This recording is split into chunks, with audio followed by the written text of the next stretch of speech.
Welcome to Women at Halftime podcast, but not just for women, for you men too.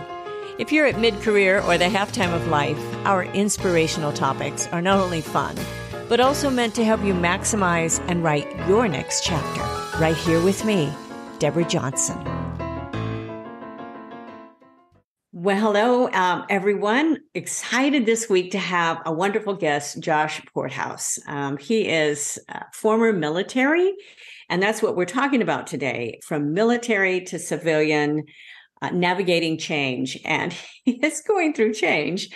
You're going to get the raw story right today for him, but also successes and some of the reasons why he made some of his changes. So to remind you all, we do talk to people on this podcast and in my business that are at mid-career, halftime of life. And we talk about those changes and what is in the future. And we have a lot of programs going. I have Hero Mountain Summit. You can get there, heromountainsummit.com. Right now, I have it open for individuals, and it's also open for teams. Great course, five months, and a lot of products and books and things too. I love doing what I do, and it's really fun to be able to feature guests like Josh. So Josh, welcome. Thank you so very much for coming today on our podcast. And I'm very excited for you to be here. So, Deborah, I appreciate it. I got to say, you and I first spoke maybe let's call it a year and a half ago, maybe a little less. And when you came on my show, and you told me you had a podcast called Women at Halftime, and I said, man, if I could ever find a way to contribute, that'd be pretty cool. But I don't think it's ever going to happen. That was my honest thought. I said, I don't know how I'm going to even come to this, right? Midlife crises, or obviously being female, anything in between. I had no idea how I would have much to add to appreciate the value you're already bringing to the table with your show, or I guess you and Cam on some days. But the more I thought about it, and then more recently, coming off of my active duty contract, I didn't know how else to identify other than my role. And well, I guess, and then it clicked, and I suppose we'll talk about that. But the point being, I appreciate you having me on and helping me talk through some of this. I think it's wonderful. This podcast is not only listened by women, it's for men as well. It's easier to brand for women at halftime. And I've written the book, Women at Halftime, as well as others. You can see, if you're watching the video, you can see some of my books behind me. But it's at the halftime of life. It's those changes, the transitions. And we will talk specifically about that and about you, because you were a Marine in active service. And thank you for your service, by the way. I tell you, I have appreciated so much more of especially recently, just the role that our servicemen play. So really, thank you for that. And so can you talk a little bit about that, about why you enlisted and how you were in, and then we'll get into your transition out of the military and what mindsets you faced and the obstacles and everything else. So give us a little bit back of your background with the military first. Sure. Yeah. It's a solid place to start, I guess. So 2008, I went to officer candidate school. And in the United States, for anybody listening, but at least in the Marine Corps, what that means is the summer between your junior, senior year in college. And truthfully, the only reason I did it is because there was a little girl I used to teach martial arts to, and she was in an after school program. Her dad worked for the sheriff's office of the town, and he said, he was talking to my mom. He said, Linda, your boy, Josh, he'd make a pretty good Marine officer. And so my mom was like, oh my gosh, my baby's got the voice of an angel, and she said, Josh, this is exactly what you need to do. And, I didn't know what else that meant. It was just a sentence in passing. And I said, well, that sounds fun. Okay. So I went and I tried it. And not only I think did I really underestimate the rigor and the mindset that I should have had, but I underestimated me. And I didn't know it at the time until probably 5, 6 years after that. But I didn't even know what I had to offer, and let alone what I was even capable of. I never really gave myself the chance. And I think in hindsight, I never really stopped to listen when I did have a chance. So that summer, it didn't work out. I didn't get my commission. I ended up, for a few reasons, not seeing that through. What I did find out about a year and a half later was that I had another opportunity to enlist in the Marine Corps. And I said, well, okay, that sounds fun. Why not? And so my cousin and I actually enlisted at the same time. What it turned into in 2012, I had my first combat deployment, but it was actually my second deployment in a year and a half. And we got through there. That was winter in Afghanistan into the spring of 2012. And within my first 7 or 8 years, I ended up with 6 deployments. And that's humanitarian and combat. And it doesn't diminish the fact that there's still, especially in the infantry, where the majority of my career was spent, 30 days every quarter where you're out consistently for 30 days training, or every other week, maybe you're out for 4 days, 5 days training. And so even when I was physically present, I don't want to say at home, I don't really consider that I had much of one, but I wasn't ever really mentally present. And working with other militaries, working with other cultures, then over the course of my career, which to this point I just hit 14 years actually 3 days ago. And so now in the reserves, but to this point in my career, I think I've gained a new appreciation for humanity in general. And I've seen a few different options depending circumstances in the military as a career where that either happens or it doesn't, but there's rarely a middle ground. And I've talked to a lot of veterans throughout that period who have echoed similar sentiments. And I'm saying various ages, I'm saying various wars, I'm saying various conflicts and certain generational changes as well, that you either gain an appreciation for humanity as a result of military service or you lose it. And it's really not a middle ground. And I'll say this to your point. I think what got me to where I'm at now was a conscious decision to choose the former and trying to understand a bit more accurately how to implement that, for veterans, for active duty service members, and then now more specifically citizens writ large, but how to do that and what that takes, and if it's even really possible, let alone if there's a demand for it. But I think that's ultimately what's began to shape my perspective over the last 2.5 years, 3 years, and got me to where I'm at now. Long story short. Wow. Well, there's a lot in there. That's a lot of Yeah. information there, but a lot of that is around mindset and about that you were feeling, that you really underestimated yourself. There's a lot of people that underestimate themselves, especially at this time of life, at mid-career. You think, okay, I've had this career, but what else can I do? Or and you were just going into a career and you underestimated really what your abilities were, that you could have gotten through that, with application and with perseverance. A lot of it's perseverance and endurance through a lot of that, I'm sure, especially in military training. As you said, that was a bit of a shock. The things that I've read about military training, it's tough. And so, to be able to do that, even if you have that background with martial arts. So those are some of those obstacles. Thank you for sharing some of that, because this is some of those obstacles you're still making some changes. And so let's talk about some of your priorities, though, of focus as you were making, especially as you got into the military and you served again for that length of time, and then the transition as you are doing this transition to a civilian. What were some of your priorities of focus at that point? Because you used to focus even more on like your personal family. So what were your priorities, and how did you make those decisions? Hmm. It's an interesting point you just brought up. Actually, 2 points. I'll hit them real quick. You said midlife as a journey.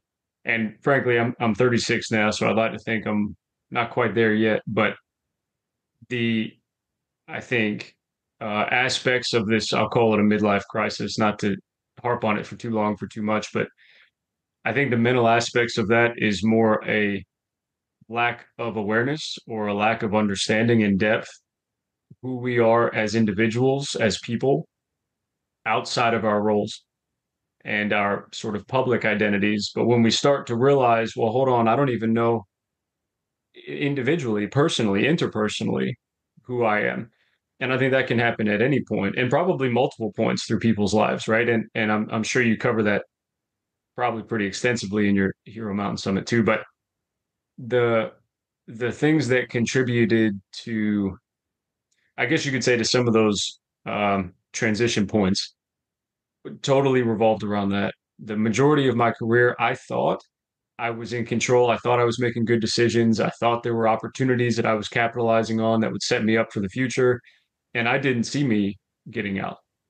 I figured 20 years. And you know what? There was even a point I distinctly remember thinking, I don't know why they don't just offer people 20-year contracts.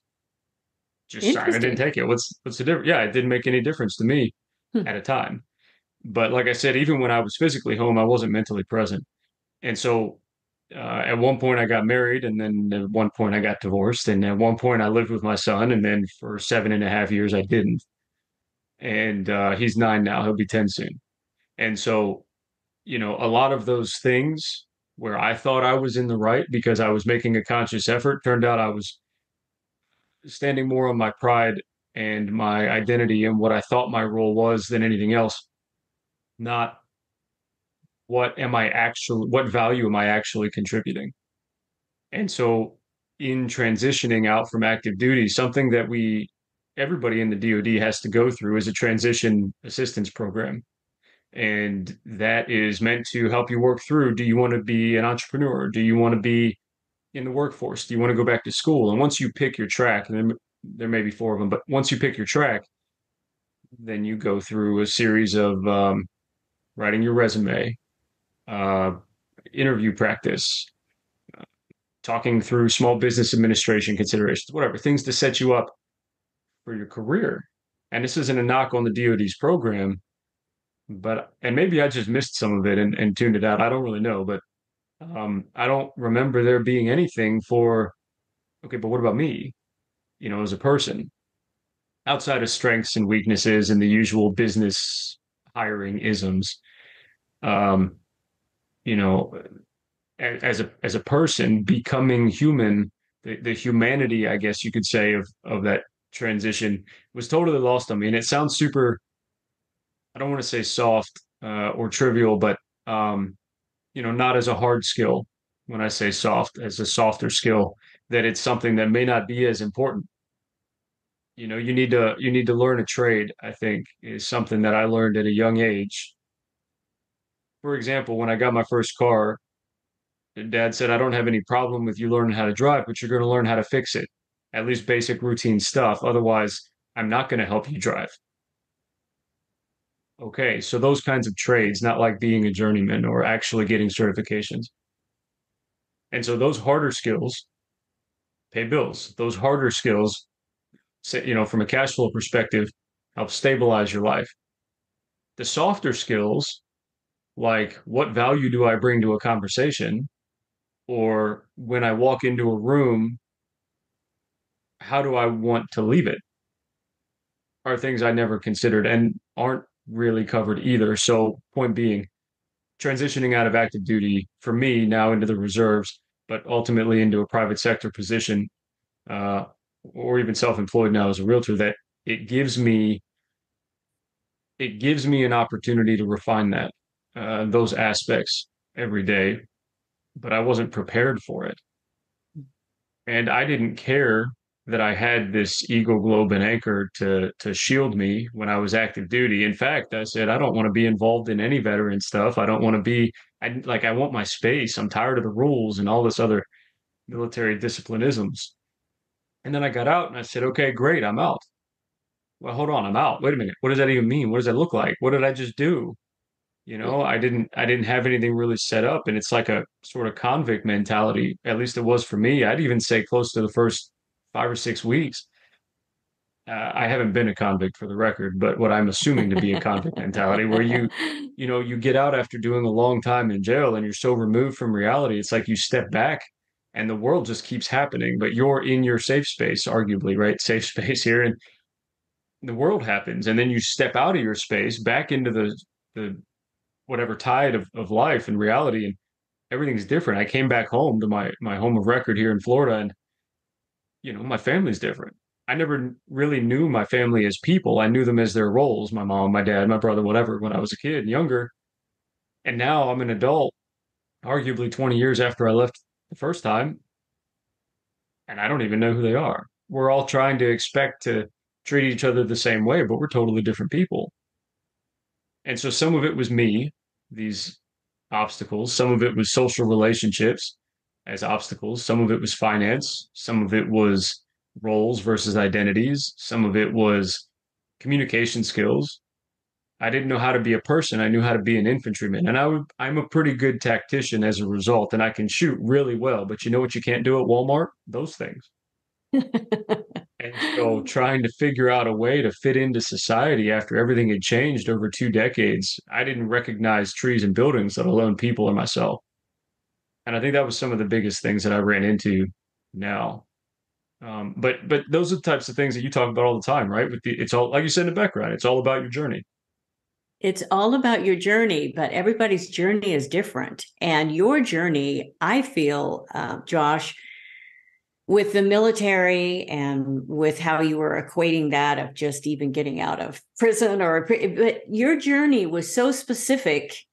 You were given a box, and this is what you knew for all of those, and you were transported. It's almost like being on tour. For musicians go through this a bit, not as hard as you have, but if you are on tour for like forever, and all of a sudden you come back and you go, okay, I don't even know how to fit in anymore. I mean, my world is different. I feel like, you know, it's this adjustment. Can I even have any sort of social skills or anything else with people actually around me that aren't, sitting in the next, or the next bunker or whatever, wherever you were at in your service or so there's that sort of transition. And I think, you mentioned your age of 36. You're officially, according to the internet, halftime is like at age 40. But halftime it's almost like it's a little symbol of time of change, a time of transition. And I think that's why I really wanted to be able to tell some of your story, especially as a young military, that you came and made those transitions, because you have a huge amount of time, with God's grace, many years ahead of you. And so, for you making this transition at this point, many people at halftime and beyond, I talk to people who are in their second act, who are in their third act. And, they may have kids your age and they're going, how do I help even my kids that are going through some of these changes? And with the world as it is, and with, the enlistments, how can I even help with some of those transitions? And so I think your story is very, very valuable. Thank you for being so honest about that. But just to be able to find those skills, I think the hard skills are very, very important. Soft skills are as well, but you have those skills. And this is what I encourage so many people to do. Take a stock of really what you can do. One of the very gifts, that was a great gift that your dad gave you for saying you need to fix your car. We did the same thing with our sons. You got to be able to. I tell you what, it comes in handy. By doing that, you can usually do a lot of other things as well. And you're not afraid to do other things. So can I say something to that real quick? The point that you just brought up, how parents, second and third acts, and how do we help our kids through those transitions? I think what's also important to convey and to realize is that helping has to go both ways. There's a sort of, I think, at least what I've adopted as this victimized perspective of I can't figure this out. Where can I find help? That's where I started.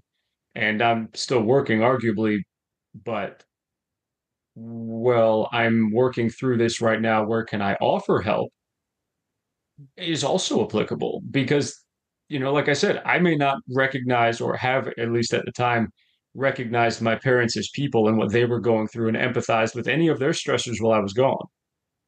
In fact, I didn't. But, being back here, I've been told, oh, man, why are you so cold? Why are you so distant? You're not the same person you used to be. Why are you angry all the time? Daddy, why are you so grumpy? Blah, blah, blah. I don't know. I don't know. Because to me, it all seems normal. To me, it all seems that's just my face, dude. I don't know. That's just how I sound. That's just how I approach people. That's just how I talk to people. That's just how I've gotten used to communicating, arguably the more formative years of my life. And so factor that in for anybody from 18 to 38 or longer in the US military at a 20-year career, which is where those numbers came from for anybody playing the home game. And then what do you expect? Right? People come back, and that's how we talk to each other out of necessity, and especially in the Marine Corps infantry. It's not about being nice because you can be comforting and still be abrasive. That's tough love. You can be respectful and still be argumentative. That's called tact. You know what I'm saying? And so there's ways to be direct without being rude. Conversely, in society, there's less of an insight. I think, at least in my experience, is less of an insight publicly for how to communicate with people that are coming from that mindset, which means, well, then it's on us. How do we communicate and take ownership of how we're treating people and the perspectives we've adopted and grown into to help educate or help empower other people in our respective social circles and spheres of influence once we get out of active duty to communicate more effectively with us. And then chances are, it's been my experience so far anyway, that the help will show up. It's probably already there. We're just not recognizing it as something we need because it's something we've taken for granted or ignored or ran from, in my case, for 14, 15 years. So help, I think, is a two-way street, is the point, though. Really, really good point. And as you said, you were playing the victim for a while. I mean, that Mm-hmm. doesn't do anybody any good. I talk about that in No. getting out your roundabouts. You have to be able to get out. You can't play that card. But it works on both sides. It really does work on both sides in reaching out because I think when you see a lot as well, in understanding a little bit of a first responder as well, when you are out Sure. and you're seeing everything. And Mm-hmm. all of a sudden you have to come and talk to people with normal conversations. And it's like, they have no idea. They don't understand the emotional, everything that you've gone through. So yeah, just this is all very honest and open. And I appreciate you being that honest and open with this, because I think there's people that are buried. They don't, and they're thinking, I don't think anybody understands, but I identify with that. Wow.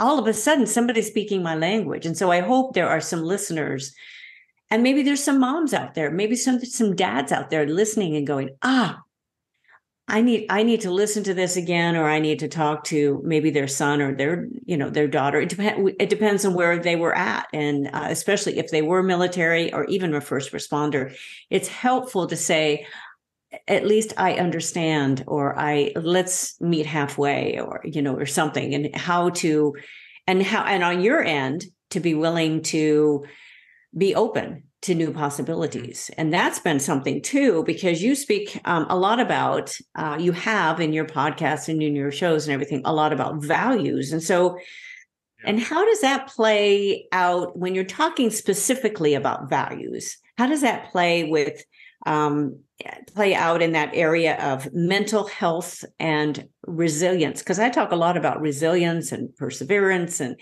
how important that is in business, definitely in business, but in life. So how does that now at this point for you, how is that playing out for, your values, and or has that changed at all? I hate to do this to you. but I'd like to answer your question with a question. Okay. All right. Can you name, and You're it being in doesn't matter which politics. one, We're going political now. That's okay. can you name what's common? What's easy to understand? Can you name a children's story, any children's book, um, any children's book I could something either. that you think I might be familiar with? Any more popular fairy tale, children's story, whatever you like, Disney movie? Okay. Well, we can go Brer Rabbit because I was from Eatonton. Sure. Yeah, That's that's that's fine. one. Yeah, yeah, and people That's know fine. that because of Splash Mountain. Okay, at Right. Disney. Right, Okay, right. Or Brer Bear or Fox or or Brer Bear. any of them. But Yes, sure, let's exactly. say Brer Rabbit. Yeah, let's say Brer Okay. Rabbit. Okay. Are you a rabbit? Am I a rabbit? Yeah. No. No, right? And I hate to sort of make this sound dumbed down or trivialize it here, but stay with me. I'm taking this somewhere. So Good. you're not a rabbit, right? But you got something out of the story, even if Right. it was just entertainment value. Right. Well, have you ever lived in a briar patch? No. Nope. Right. And for anybody listening or anybody watching this, this is not a rehearsed conversation, right? So No, okay. it's So not. Deborah, you're not a rabbit. You haven't lived in a briar patch. Have you ever been friends with a bear? No, I haven't. No. I've just seen And them. No. sure. And probably even not fed them, but that's about the No. extent of it, right? So Yeah, so definitely not. right, right. So what is it about stories like Brer Rabbit, for example, that circulate, I'm pretty sure, around the world, where let's just call it for the sake of numbers here, 8 billion people in the world are able to get something out of that story, and 8 billion of those readers are not rabbits, haven't lived in briar patches, haven't made friends with bears. It's the qualities, we'll call them adjectives or whatever, of whoever the main character is in the story. In this case, let's say Brer Rabbit, right? And so we personify the main character because arguably it's just a collection of words that happens to be an animal in this case, or just a collection of words that happens to be Aladdin or Belle or anybody now that you kids or you might empathize with more. What gives the individuals in those stories depth and resonance and humanity, those adjectives, those characteristics, those are values in real life. And so, if what we're trying to do is communicate with each other more effectively, more impactfully, more empowered, more, I don't know any other adverbs that would apply here off the top of my head, more of those though, clearly is a good one. Well, then how can we resonate with the most amount of people to have the biggest impact with the widest array of potential? I think we appeal to people's value systems and instigate people and educate people and empower people to take those values, those qualities, to further enhance their own character. And then the more people hear about people's character and values, the more, and I'm gathering empirical data now in my own podcast with this method, the more it resonates and the more people opt out of focusing on differences and instead try to build some sort of civility and work together because we're all ultimately going through it together, this existence and being human. So I feel like instigating self-worth by relying on value systems and carving out conversations, intentional ones around values, is what deepens culture, and that's what brings societies together. And I think that's ultimately once I realized that, and it was uphill. I'm not saying it was overnight. I mean, it took me 2 years. In fact, it took me 12 months when I started my podcast, Transacting Value. It took me 12 months of about 20 downloads a month.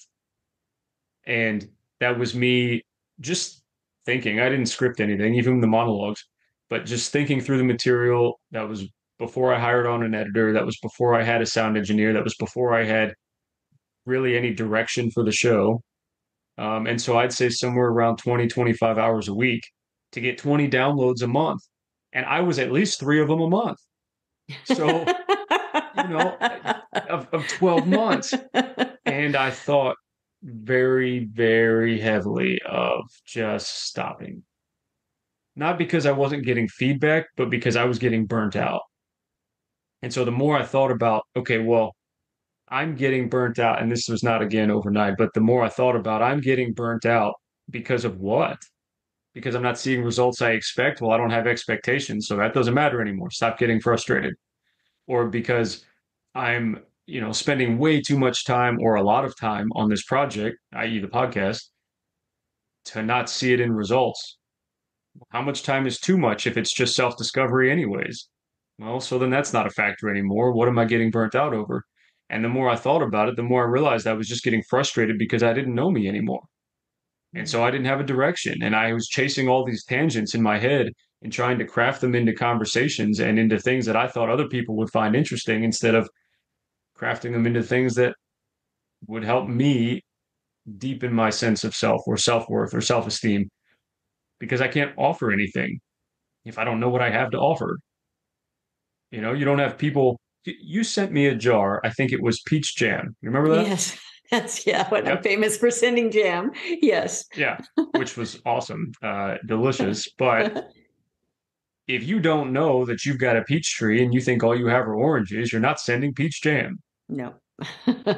You know what I mean? You have Right. to figure out what you have to offer. And it's not as simple, I think, as businesses might make it seem. And I have a business degree, as businesses might make it seem of, well, let's talk about strengths and weaknesses and now sit for an interview. There's just no depth there anymore. Right. And I think that's the role that values play. In the same sense that in a storybook, it's the adjectives, the qualities, the value systems that build the characters described as rabbits or princes or thieves or whatever. Right. In reality, art, I think, doesn't imitate life. Life creates art, in my opinion. I'm sure with all the music you've written, it's not all been because you've been inspired by other music. Some of it's just been because of your mood Right. or It's because in of the your head. experiences. Yeah. Yeah, and I think a lot of that's the same thing when we can start to, is intuit a word? We can start to interpret, I guess. Intuitively interpret it. Yeah. Yeah. Uh-huh. Exactly, right? And when it comes to our character, that means interpreting our values. Yeah.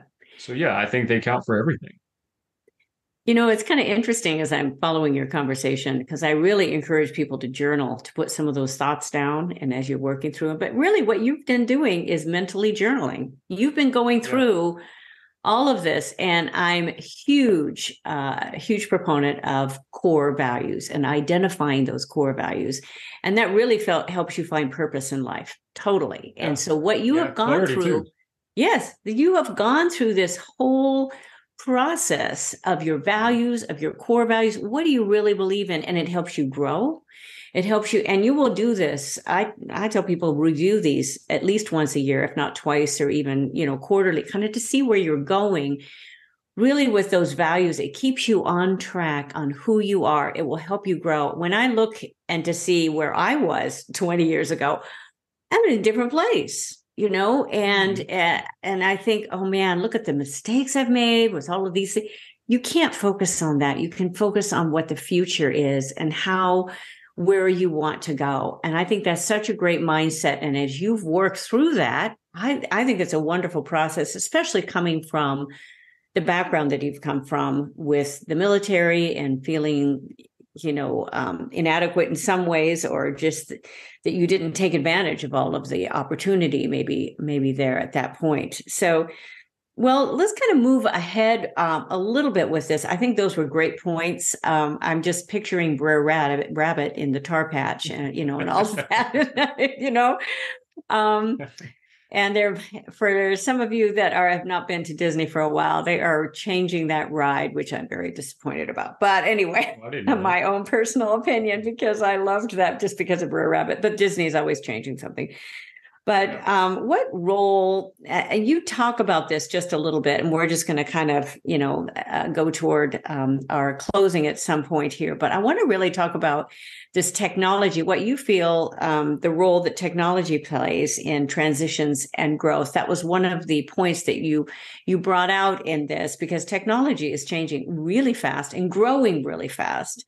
it can either be very, very frustrating or very, very helpful for us. I've been in that field for a long time. So why don't you just comment on that for a moment? Sure. Yeah. And this obviously isn't the only interpretation. This is just mine. But we talked earlier about hard skills and soft skills. The hard skills, I think, and I'm going to use, when I say technology, I'm also including AI. I'm also including microchips and manufacturing and hardware and software and all the above under this umbrella of technology. So I think there's hard skills as it applies to technology, research and development, design, statistical models, and planning and preparation and city development, economic development. But all of those things are generally geared towards social sciences or just sciences in general and math, right? I think a lot of those things can also provide us inspiration for arguably what I'd consider softer skills like humanities. The catch, I think, and the danger to this, and I've seen iRobot, I've seen Terminator, I've seen Transformers, I've even seen Willy Wonka, and you're not going to convince me that there's no tech there either. Um, there are inherent, I think, undercurrents. Even right now, like I said, my son's 9, he'll be 10 pretty soon. He likes to play video games. That's not new. Kids since the 60s have liked to play video games. So, not a big deal.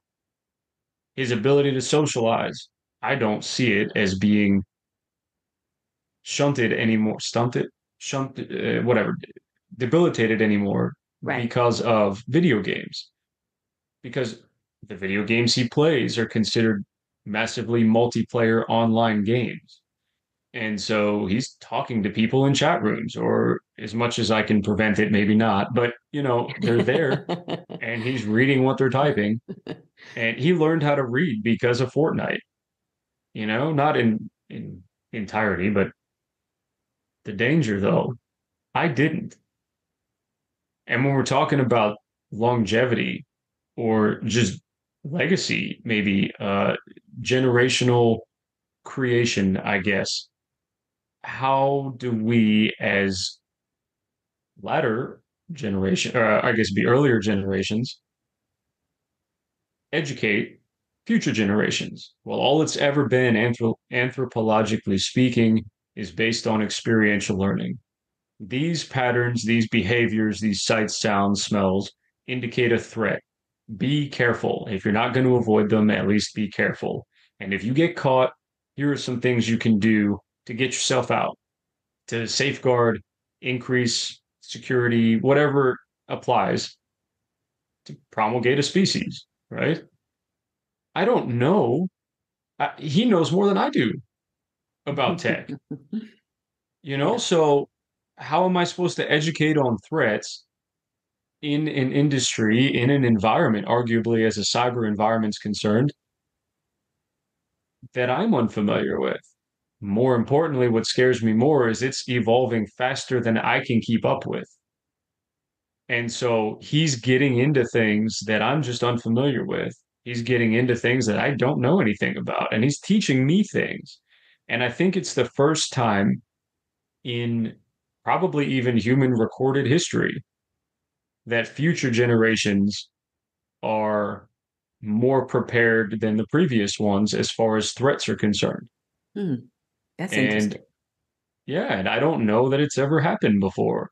And so I can tell a kid in a fisherman village, stay out of the deep water, watch out for undercurrents. In fact, that's what I was taught. My dad's a fisherman, not by trade, by hobby, but he's a fisherman.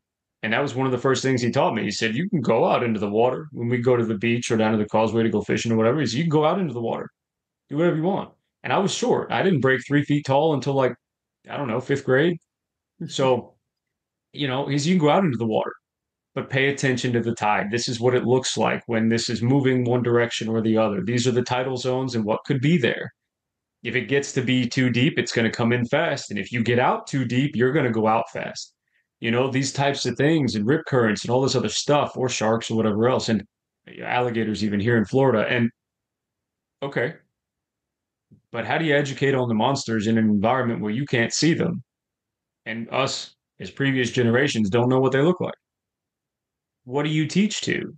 How do you teach people what to do, what not to do? Here's my theory, and I'll wrap up with this point.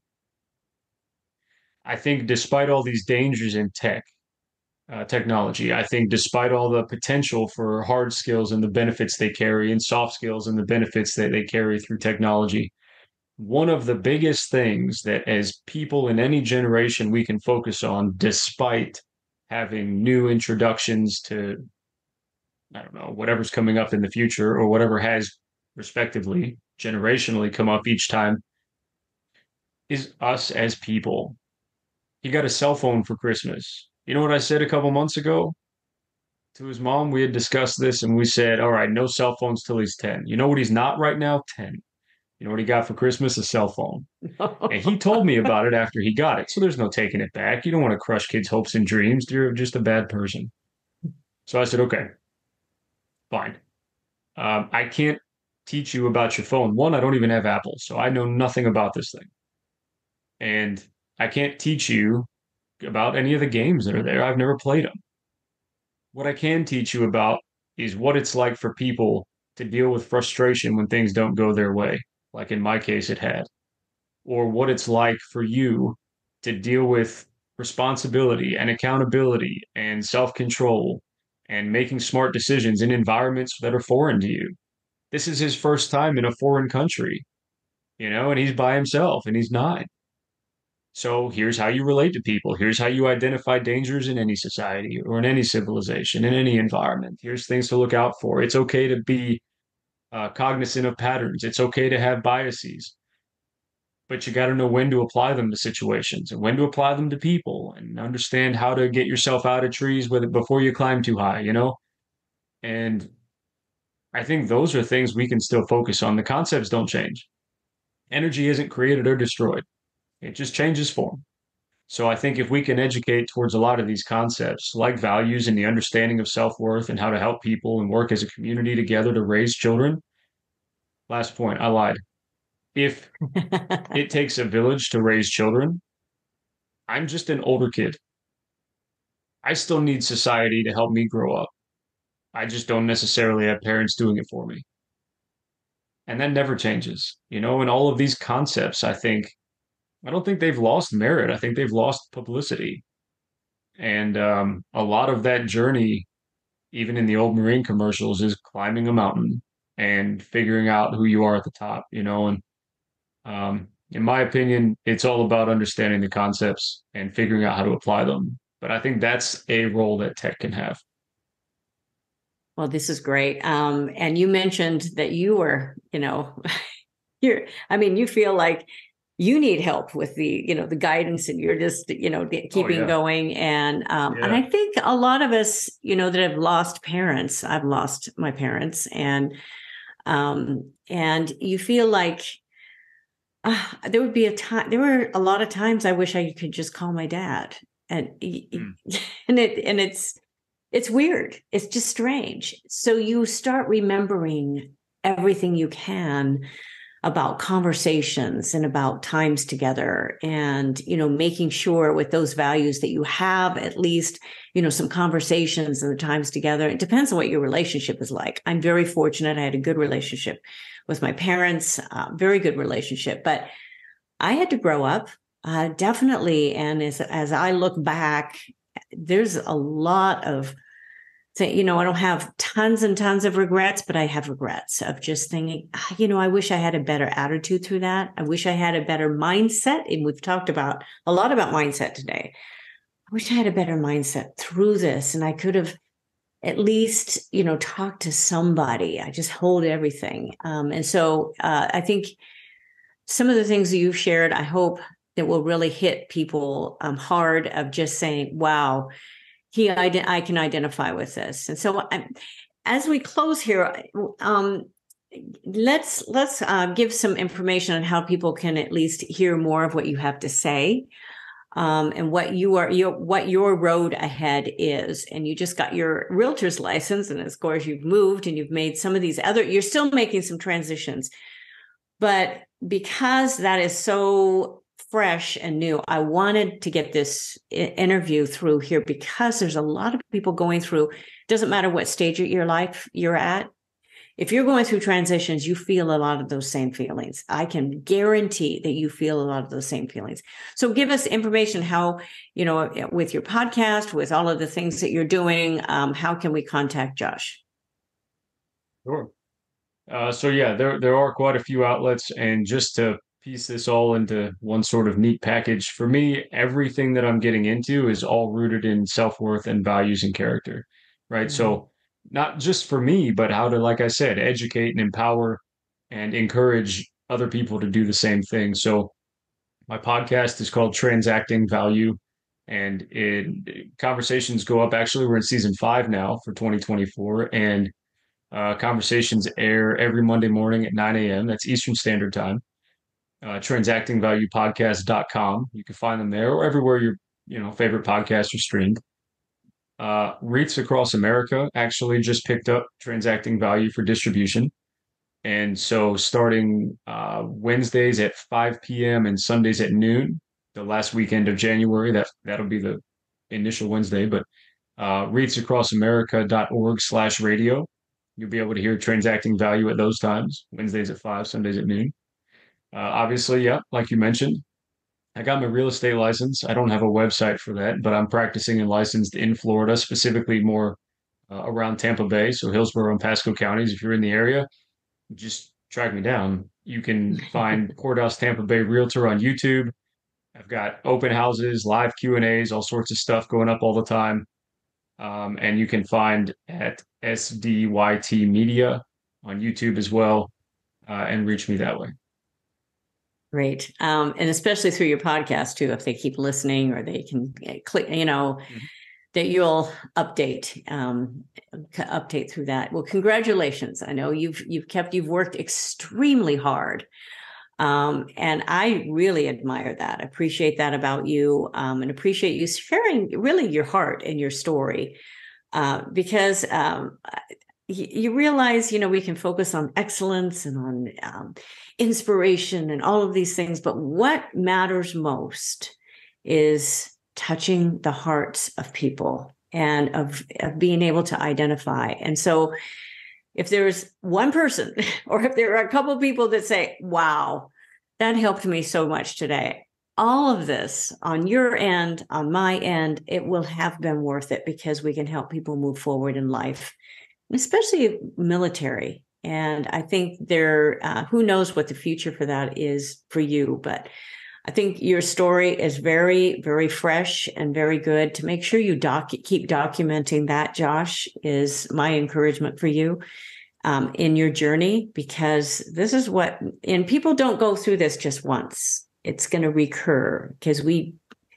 there's little waves and rolls, and we never just feel bad about ourselves once. Then it's done. Oh, now we're good. No, it's over and over. So thank you so very much. For those of you still listening, hopefully, I do write an article with most of my interviews. I will be on this one as well. And it will be on from military to civilian. We will be talking about, I kind of branch off on some of the main points that we've talked about, and I expand those. I give some extra links. You'll have the links directly to Josh through that and through the show notes. And so make sure you get our weekly newsletter too. There are articles that come out every single week. goalsforyourlife.com/newsletter. It's free. Don't spam you. Where you get the weekly article and the update on our podcast as well. So thank you again, Josh, for joining us today and joining me today. It was just a pleasure. And I'm so happy with your transitions that you're still making. And it sounds like a good future ahead. And hang on there with your son. I've raised 3 of them, and it's amazing when they get to be adults and you think, how did you ever survive? So they do. So amazingly so, I tell you. Yeah. So, well, I appreciate that. Yeah. And thanks again for having me on. Yeah. Well, it was a pleasure. So thanks again. And thank you all for tuning in. And I will look forward to being with you again next time. And bye-bye for now. Thank you for joining us. It is because of our wonderful listeners like you that we keep going strong week after week. We'd love it if you'd share and follow us to not miss a single show and even write a review. You can also find all of our articles, products, and links at womenathalftime.com.